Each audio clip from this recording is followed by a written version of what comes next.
هو طبعا قراءة الماضي بتساعدنا في فهم الحاضر. في تشابه بين يعني ما نمر به منذ 25 يناير وبين فترات كتيرة جدا في تاريخ مصر. ربما كان أقربها ليناير ثورة 19. وفي كتاب صدر من دار الكتب المصرية الدكتور صابر عرب أعاد طبعه عندما نقرأه لشيخ عاصر ثورة 19 اسمه الثورة الحمراء. الحمراء. هو الفكرة إيه؟ إن أولا مصر بلد زي النيل بالظبط. يعني النيل 7 سنين بيجي عالي و7 سنين بيجي منخفض.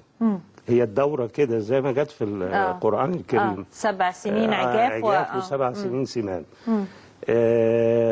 لما كان بيحصل الانخفاض كان بتبدأ على الفور المجاعة وتبتدي المشاكل، ويعني كان بيحصل رد فعل عنيف جدا.